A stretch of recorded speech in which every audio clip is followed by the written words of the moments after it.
Lucky 5, see what it is. Now, these are going to be my very premier picks due to storyline, match, everything. Now, number 5 match is Undertaker versus Edge, WrestleMania 24.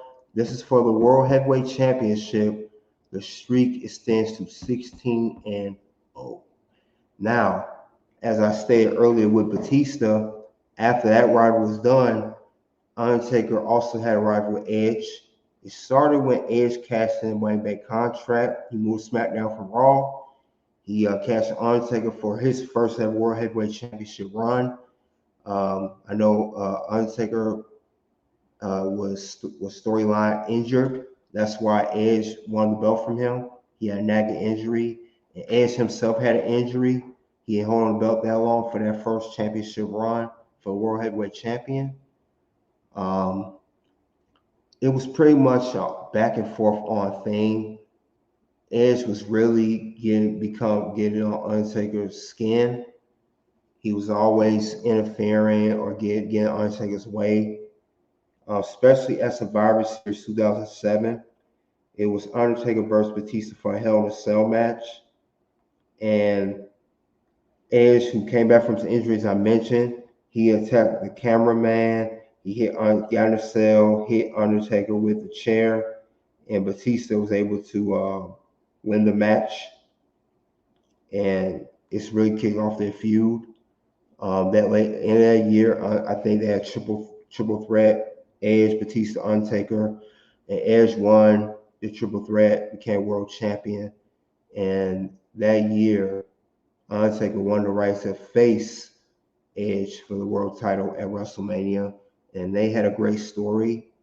Um, Reports have said, similar to Randy Orton, that I just heard this maybe almost a year ago now, that Edge was supposed to also defeat the streak. And Edge is like Orton, said he got too much respect for Undertaker. He said no, he declined to end the streak. So um, they had a great match. These guys were going back and forth. I like how Edge hit the spear on Undertaker. He made it seem like he could beat the streak. Very believable. You know, Edge was starting to come into his own as a main event guy. So when he did that, he made sure he could do whatever tactics he could use to beat the Undertaker.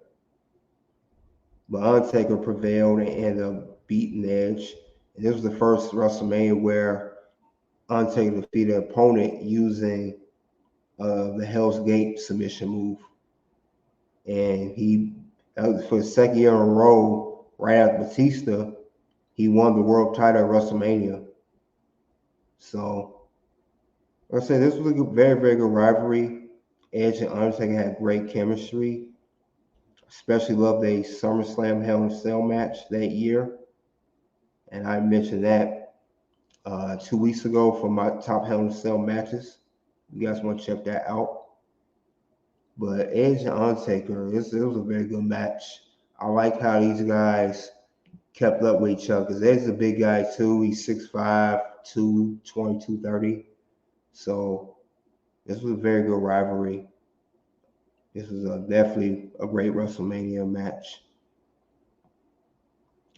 So I'll go to you, Good Bread. Oh, word. This is one of my favorite rivalries, Edge versus The Undertaker. Definitely one of the dopest rivalries I ever seen.